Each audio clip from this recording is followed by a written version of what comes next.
Assalamu alaikum wa rahmatullahi wa barakatuh. Singe chale jode pakhar de. कहते good morning ओला बुenos días। अच्छा गल इस तरह भाईजान कि इस्लामी जमहूरिया पाकिस्तान साडा प्यारा मुल्क पछाना जे उनका पूरा नाम है इस्लामी जमहूरिया पाकिस्तान। उहदे विच जिहड़ा सब तो वड्डा इंसाफ दा कार है जिहनूं कहंदे सुप्रीम कोर्ट, उहदे विच चीफ जस्टिस साहब जिहड़े पाकिस्तान दे जिहड़े चीफ जस्टिस ऑफ पाकिस्तान कहा जाता है, उन्होंने मिठी मिठी ढोल के भी जाता अपने जी मुद्दत मुलाजमत की तारीख है, आखिरी डेट उन्हें मैंने बढ़ते हुए एक कार्रवाई की है, कार्रवाई ठीक की है। गल तो गौर करने वाली है कि जो चुकते हैं 8 जज 6 जज लैटर लिख देंगे ने, जो मर्जी चुकते हैं वो UN को लैटर लिख देंगे ने करदा ना देना। कदे जो दिल करता है इन्हों के बंदे लैटर चुक के लिख देंगे कि जी फलाने करदा ना देना। जो इन्होंने बंदे उठते हैं वो उठ के किसी होर लैटर लिख देंगे पाकिस्तान के हालात बड़े खराब ने, मार्शल नाल पैड़ा हाले तो यूं हो गया तो फलां हो गया। वो अपनी आदत जी पई उन्होंने एक लैटर चुक के लिखता कि जी मुनीब अख्तर नूं मेरे मुनीब नूं तुसीं क्यों नहीं दिता, मैनूं उन्होंने तुसीं फलाने उहदे विच करो कोई तेरा की काम है। वो चीफ जस्टिस है, बदयाल से उन्होंने कदे पुछया सी, उन्होंने सारी दुनिया पिट के मर गई सी कि फुल कोर्ट बना दे, कहंदा नहीं बनाता, जाओ जो करना कर लो। उन्होंने आके बंदे आके खलो के कहंदे सी कि तेरे ते सानूं तबार नहीं हो, कहंदा नहीं ना करो।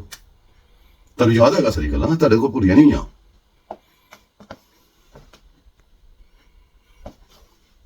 अच्छा उन्हें चुके लैटर लिखता जी सुप्रीम कोर्ट के चीफ जस्टिस मौजूदा चीफ जस्टिस जो थोड़े दिन रह गए काजी फाइज सानू कि जै मुनीब नूं क्यों नहीं बांधे पे फलाना की टमकाना की। उन्हें अगो जवाब लिखता है, उन्हें कहा कि तेनों जवाब देना मेरा कोई काम नहीं गा, कोई ना मैं कानूनी तौर पर बाइंडिंग तेरा मैं जवाब देता फिर ना मैं किसी पाबंद हाँ किसी होर वजह तो चल तो निकला भी मैं तेन कह सकना सा। उन्हें इंज लिखा है, उन्हें सौखे सौखे तर्जमा किया मुनीब अख्तर के बारे पूछना है, वो बंदर की शक्ल वाले बारे कि भी उन्हें मैं क्यों नहीं बिठाया। उन्हें सीधे सीधे गल्लां कीतियां कि चोर है, यह डाकू है, यह पुराना जो पक्ष नूं उजाड़ के गया एक पेज उहदा हिस्सा है। हुण अपने जजां की इज्जत नहीं करता, जिहड़े ढाक जज आए उन्होंने गालां करदा, किसी बंदे नाल तमीज नाल गल नहीं करता, बस दिमागिया है। छुट्टियां अपनी पूरियां करके आए, मुल्क की कोई परवाह नहीं, अपनी छुट्टियां की परवाह है।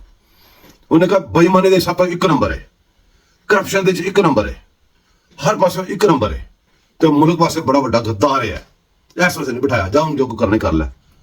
हूँ मसले है ने कि लैटर लिख रहा, जवाब दे रहा, लैटर लिख रहा, वो इसी किधर गए, इसी किधर गए। तुहानूं कितनी देर तक कह रहे हैं कि इस तरह काम नहीं चलने गए, इस काम में चलाने वास्ते मुल्क को अगे चलाने वास्ते रिढ़ण वास्ते सिर्फ आइन ते कानून जो कह रहे हैं। काजी फाइज साहब कला होवे, कोई होर जज कला होवे, आइन की गल करदा होवे, सारी कौम दे नाल खलोवे। सारी सुप्रीम कोर्ट सारे हाई कोर्ट रल के आइन ते कानून के खिलाफ खलो जान तो इन्होंने लानता पाओ, कोई जरूरत नहीं इन्होंने पीछे खलोन की, क्यों तो तुहाडे गद्दार हो गए, तुहाडे नाल आमने सामने खलोगे।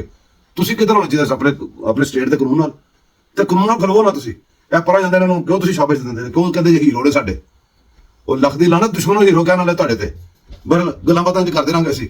ਇਹ ਖਬਰ ਆਈ ਸੀ, ਜਵਾਬ ਆਇਆ ਸੀ ਕਾਜੀ ਫਾਇਜ਼ ਸਾਹਿਬ, ਮੈਂ ਤੁਹਾਨੂੰ ਦੱਸ ਦਈਏ। ਦੁਆਵਾਂ ਯਾਦ ਰੱਖੋ ਤੇ ਚੈਨਲ ਨੂੰ ਸਬਸਕ੍ਰਾਈਬ ਟੱਲੀਆਂ ਦੇ ਨਿਸ਼ਾਨ ਉਹ ਤੇ ਨਿਸ਼ਾਨ ਤੇ ਦਬਾਈ ਜਾਓ ਤੇ ਆਪਣੀ ਯਾਦਾਂ ਦੋਸਤਾਂ को कराओ ਤੇ ਮਿਲਦੇ ਰਹਾਂਗੇ ਐਸਾ ਹੀ ਕਿਸੇ ਹੋਰ ਗਪਸ਼ਪ ਦੇ ਵਿੱਚ।